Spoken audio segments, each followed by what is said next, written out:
Okay, yes, it is the final day, and from one of the participants, may I say congratulations to everybody else who has participated in Dry January.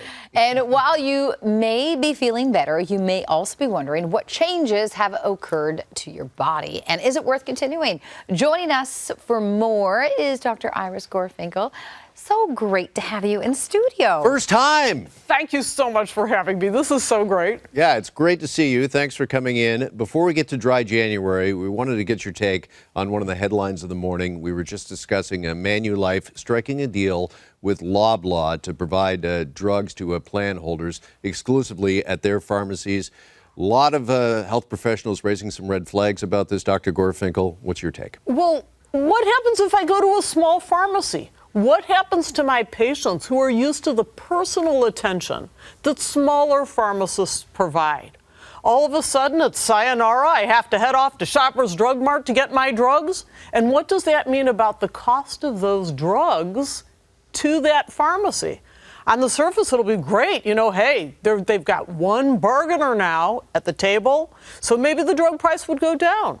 But what about how much Shoppers Drug Mart now has control over that pharmaceutical company? Are there going to be kickbacks? Oh, I didn't say that. Sorry, rebates? We don't know what they are. There's no transparency. Yeah, this is potentially a big problem. More to come on this for sure. And accessibility is such a concern for people in rural areas. Okay, now to the celebration. I feel like we need confetti and balloons for everyone who is finishing Dry January. Congratulations. I will celebrate for you guys. With the drink? Maybe, Yeah, okay. maybe. I did not partake, but I mean, I do abstain during the week because that's just a health choice myself. Let's talk about those, though, who have gone dry for the month, and let's talk about some of the benefits. Oh, let's start with sleep. That's going to be the biggest upfront benefit. What happens to sleep when we drink? So think about it. Alcohol sticks around in our body. It has a half-life of about 5 hours. In other words, half of whatever you drink is still there 5 hours later. Have that drink with dinner, it's still on board when you go to bed that night. So it reduces REM sleep. That's our dream sleep. That's what happens when our memories are consolidated. So it affects memory and performance the following day. So there's tremendous things. When I say fragment sleep, it means there's multiple sleep disruptions, and people don't remember those sleep disruptions. So they don't connect necessarily the poor performance the following day with having had something to drink the night before. I want to ask you, too, about, Carolyn just mentioned she abstains during the week, drinks on the weekend. But we know Health Canada somewhat controversially come out with the headlines late last year saying that they're advising people to have no more than 2 drinks per week. And now there are health practitioners saying that there is no amount of alcohol that is actually considered safe. Is that true? Health practitioners. Let's put the World Health Organization on that. The World Health Organization says no amount of alcohol is safe. You know, so what are we to do? If we take a look, it has short and long-term effects. Short-term effects on memory, on sleep, on our ability to make decisions. Longer-term effects on all sorts of aspects of health. Everything from reproductive health. Who would have thought? Erectile dysfunction, let's lay it on the table. That's associated with alcohol. Heart, that's a biggie. High blood pressure, heart attacks, and of course cancer.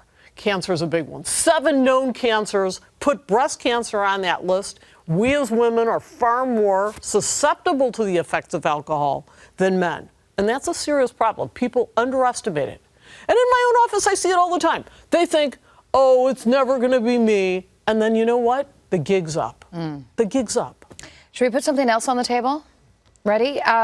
Marijuana. Should that be made? Should Dry January? Should we be doing weedless Wednesday? I don't know. Should we do it the same thing? Well, because sales in some areas of cannabis actually went up during the month of January as people were kind of swapping one drug for another. Right. According to Forbes, you're absolutely right.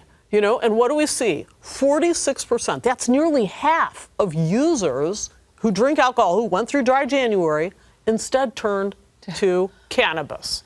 So, what's the problem with that? Cannabis has its own use disorder. And the risk is potentially substituting one addiction for another, which medicine has done lots in the past. So we have to be very careful with these trade-offs because especially inhaled marijuana has very risks, to lung cancer and other problems. Sure.